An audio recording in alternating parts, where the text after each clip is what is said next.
If you can make dal, like as an Indian person, if you can make it really good, like if the aunties approve and like your mom, then you've made it. And I made this a few weeks ago for my mom, and she said it was pretty good. So, they're working? Oh, hi. Hello. Yeah, so you just have to rinse these lentils because they're dirty. You can literally make dal with any type of lentil. And a lot of families like have their own signature one, and this is ours. It's like a really simple yellow dal. I was modeling for about 7 years of my life, but I always did love cooking. I decided that 2020 was going to be the year that I do culinary school for September, and then the pandemic happened. So I kind of had to like rethink everything.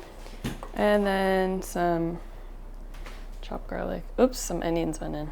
That's fine. I was laid off from work and like not seeing my family. I just was like kind of very anxious and paranoid. And I'm someone who always sees my family. So that was really tough. I should have cleaned this, I'm realizing, but this is like rite of passage. Like every Indian family has to have this. It's just easy. You just come here and then you just put your spices in. With the pandemic, I was just experimenting with everything, like learning to make pasta and making like literally steaks like every other night, like just eating so much.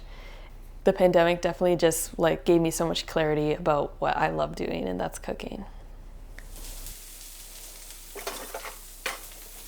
Yeah, so this eventually will be going into the dal. Oh, like this smell, my mom says like, when we were all kids and we were like really hungry, she would just like start frying onions and garlic, and that smell, like you just know, okay, she's cooking something. That's why I really do like cooking, I think, because like all my memories in life are just about food. It just brings up a lot of memories. When you're cooking in bulk, the amount of salt can look shocking, but it needs it. I'm like, oh, only putting a little salt. And then my mom would be like, and she would grab the thing and just fucking whoosh. And I would be like, that's too much salt. And then we would taste it and it was completely like undersalted still. So it's just like, you know, a learning process.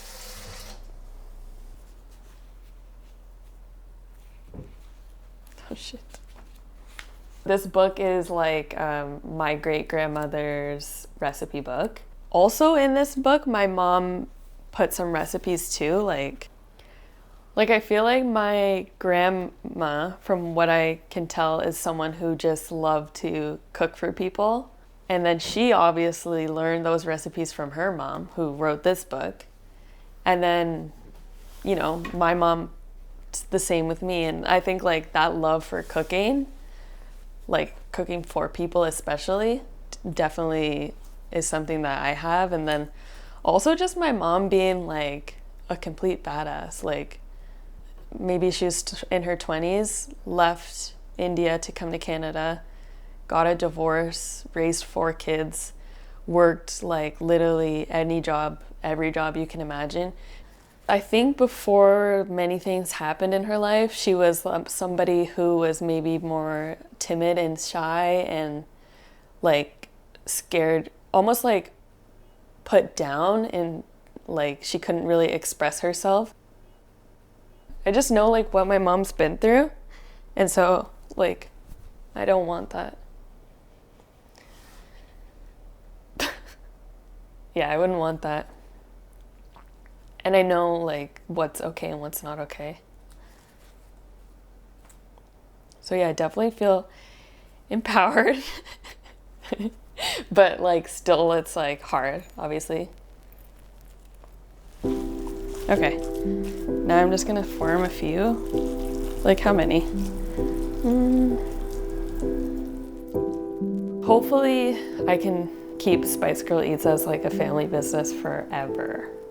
And I don't want my mom to like have to find another job anytime soon. I want like my whole family to have abundance and in every way and form. I just want to like end cycles. Every onion counts. Yeah, it's best to just take the time and taste this little one. I always wear like the lightest color shirts when I'm cooking and ruin them.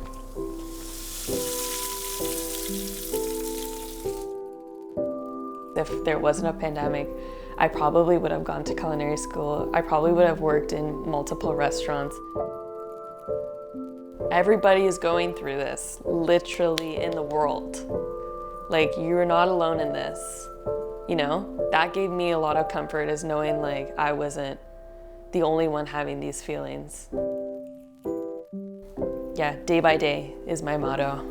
I don't like to kind of stress too much about the future, because that's just wasting your energy.